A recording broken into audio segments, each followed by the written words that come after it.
Assalamualaikum warahmatullahi wabarakatuh. Hai semuanya, saya Nur Aina Permatasari dengan NIM 2300211. Saya dari Prodi Administrasi Pendidikan, Fakultas Ilmu Pendidikan Universitas Negeri Padang. Tujuan saya membuat video ini adalah untuk pemilihan tugas akhir dari mata kuliah komputer dasar. Di mana di sini saya akan menjelaskan mengenai materi administrasi peserta didik.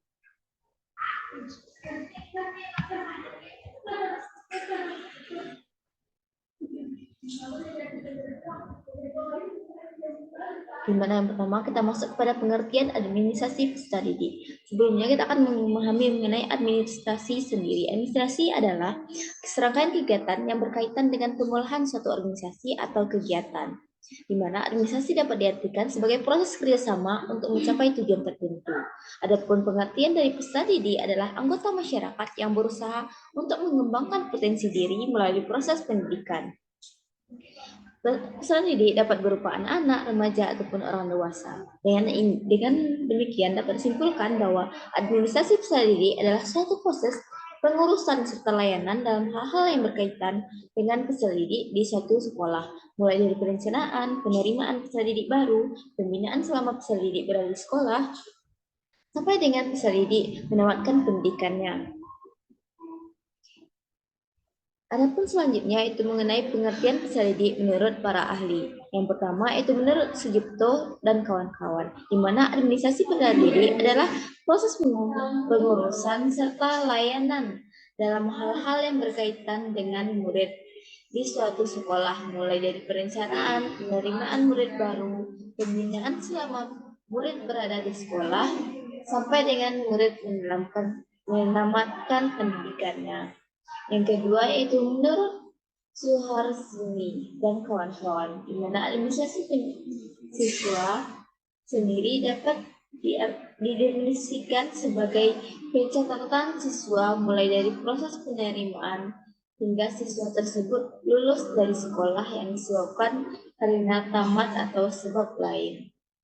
Yang ketiga yaitu pendapat menurut Asnawir, yaitu administrasi kesiswaan merupakan bagian dari kegiatan administrasi yang dilaksanakan di sekolah berupa usaha kerjasama yang dilakukan oleh para pendidik agar terlaksananya proses belajar mengajar yang relevan, efektif, efisien guna tercapainya tujuan pendidikan yang diterapkan.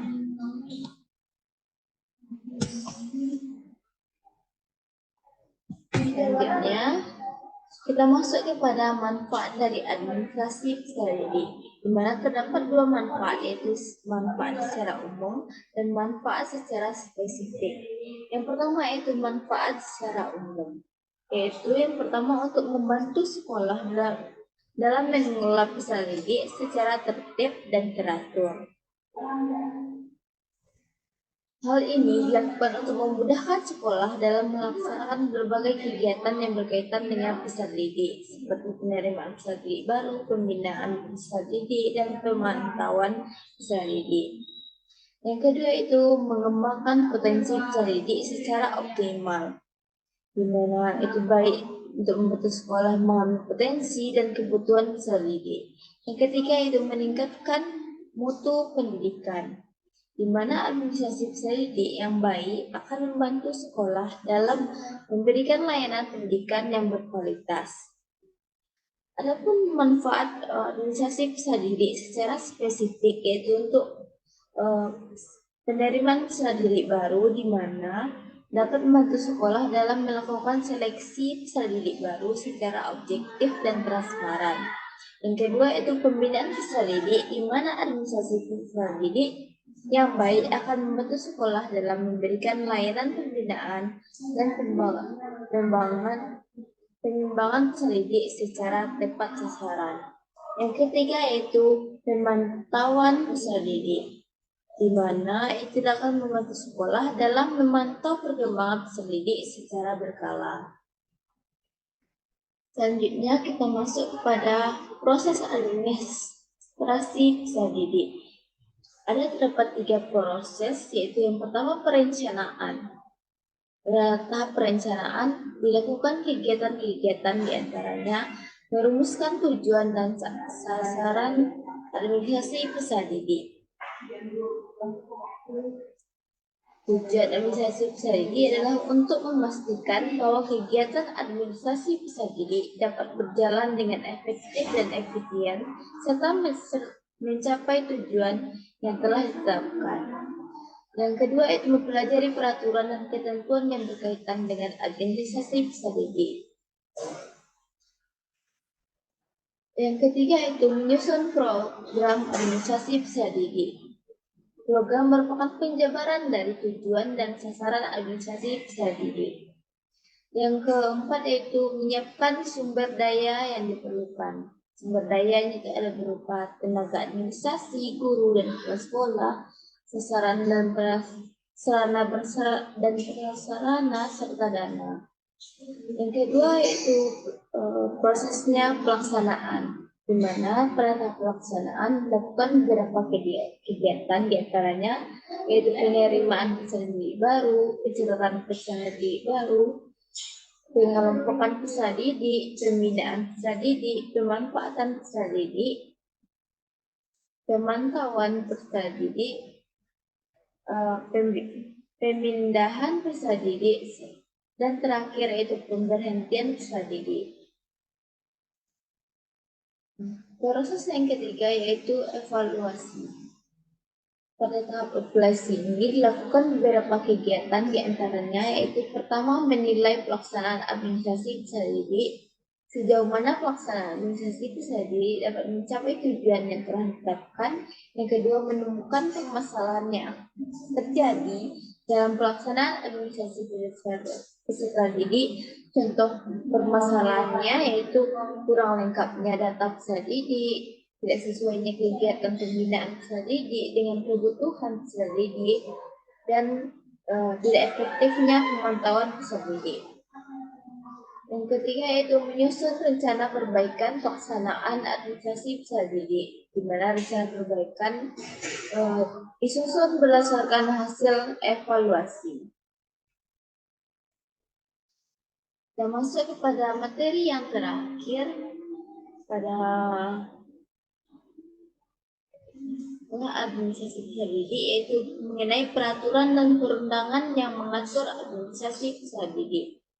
Peraturan yang mengaturnya ada 4, yaitu yang pertama Undang-Undang Nomor 20 Tahun 2003 tentang Sistem Pendidikan Nasional. Undang-undang ini mengatur tentang penyelenggaraan pendidikan di Indonesia, termasuk administrasi peserta didik. Pada pasal 13 ayat 1 undang-undang ini menyebutkan bahwa peserta didik adalah anggota masyarakat yang berusaha mengembangkan potensi diri melalui proses pendidikan. Yang kedua yaitu Peraturan Pemerintah Nomor 13 Tahun 2005 tentang perubahan kedua atas. Peraturan Pemerintah Nomor 19 Tahun 2005 tentang Standar Nasional Pendidikan. Peraturan pemerintah ini mengatur tentang standar nasional pendidikan, termasuk standar pengolahan pendidikan. Pasal 52 ayat 1,